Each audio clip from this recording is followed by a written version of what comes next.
2020च्या जानेवारीमध्ये ज्याप्रमाणे कोरोना या अत्यंत नव्या आणि कुणी न ऐकलेल्या विषाणूची निर्मिती झाली आणि संपूर्ण जगभर तो पसरून सर्व जगामध्ये महामारी पसरली.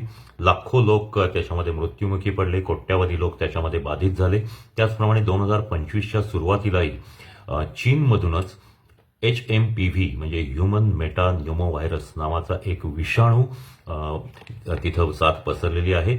परंतु हा विषाणू फारसा नवीन नाही.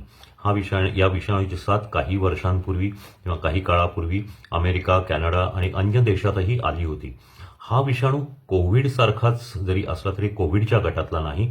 त्याचं लोकांना जो काही त्रास होतो किंवा त्याची जो व्हिर्युलन्स आहे हा कोविडपेक्षा कमी आहे. त्याच्यामध्ये मृत्यूदरही खूप कमी आहे. कोरोनाचा जो विषाणूचा ग्रुप होता किंवा गट होता त्यापेक्षा हा वेगळा आहे. हा न्यूमोव्हिरिडी नावाच्या एका वेगळ्या गटामधला रेस्पिरेटरी सिन्सिशियल व्हायरस म्हणून जो RSV म्हणून ओळखला जातो त्या गटातला विषाणू आहे.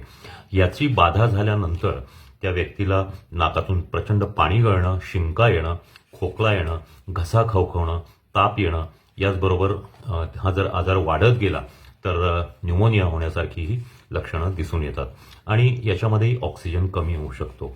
परंतु हा तितका धोकादायक नाही. साधारणतः 5 ते 10 दिवसात हा आजार पूर्णपणे बरा होतो. व्यवस्थित विश्रांती आणि इतर काही औषधं तापाची किंवा इतर घेतली तर व्यक्ती बरी होऊ शकते. भारतामध्ये याचे रुग्ण अजूनही आढळलेले नाहीत. परंतु कोविडसारखंच जर ही साथ पसरत राहिली तर कदाचित याचीही मोठी साथ येण्याची जगामध्ये अनेक देशांना भीती वाटत आहे. ह्या आजारावर अजूनही कुठलंही औषध नाही. परंतु हा आधीपासून माहीत असल्यामुळे जर याची साथ पसरायला लागली तर याची लस मात्र लवकर येईल. त्याच्यामुळे यापासून फार घाबरण्याचं कारण नाही. याचे प्रतिबंधक उपाय कोरोनासारखेच आहेत. म्हणजे मास्क बांधणं, गर्दीमध्ये न जाणं, दुसऱ्यांपासून अंतर ठेवणं 3 ते 6 फूट आणि त्याचबरोबर आपल्या साबण पाण्याने किंवा सॅनिटायझरनी हात स्वच्छ सतत धुणं, नाकाला तोंडाला हात लावण्यापूर्वी, हीच याची प्रतिबंधक लक्षणं आहेत. आत्ता तरी भारतात याचे रुग्ण आढळलेले नाहीत.